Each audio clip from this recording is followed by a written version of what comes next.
before any bullet breaks rank from chamber, before it is loaded and cocked, unlocked and exploded, before breaching the barrel, the cold air, the warm blood, before any loved ones are called in for questioning, before wrestling with God, with ghetto, with gun laws, before close friends are called up from creaking pews for eulogy, before mothers moan and wail, and weary witnesses weep from their seats, before their cries reach heaven where angels meet and match their anguish, before preachers praise the perished, their voices raised high like hymnals in hands, waving in unison, raucous reunion of funeral after funeral after funeral after, before the funeral, before we ever had occasion to make monument out of moments past, before the gun blast, before the moment they passed, there was silence. It's silence that swallows bullets whole and holds its breath for death to unfold. You ever think about that?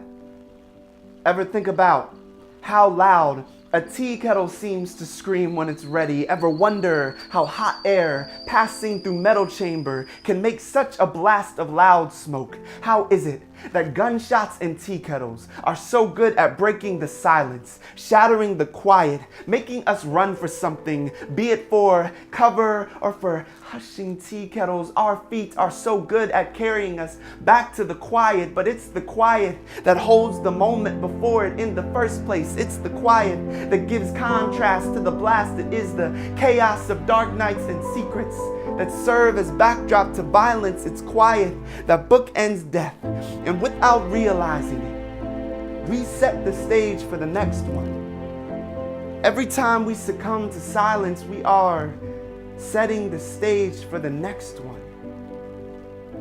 So when Kevin brought his gun to school, and everybody knew it was our closed lips that let death slip into his seat, when Mrs. Wright called roll and nobody raised their hand to say there is an intruder in the class, we gave a hall pass to the bullet.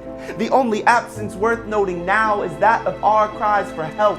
The cries did eventually show up, but only after the gun blast, and by that time they were tardy, too late to make the class, but slipping into the back pews of the church, ready to be heard only after all the hurt, only now as we watch their bodies buried under dirt. And didn't I just see you here last week?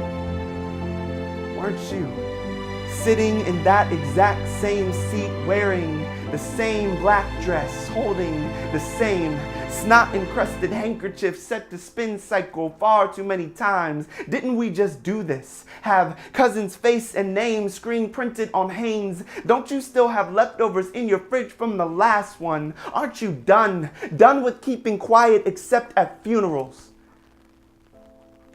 And who knows when we could have stopped it? Maybe at the point the gun was in his pocket, or before, when the gun was his tongue and he was touting threats out his neck to protect his pride, or before, when we saw him deprived of respect, abused and neglected at home, or before, when we left him alone with his depression and no one chose to step in, just remained quiet.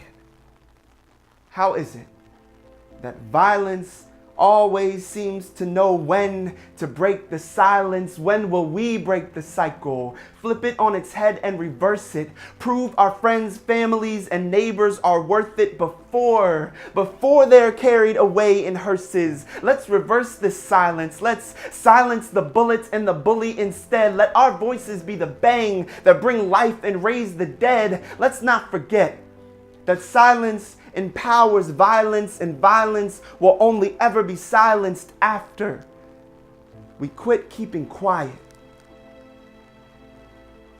Silence empowers violence. Break the code.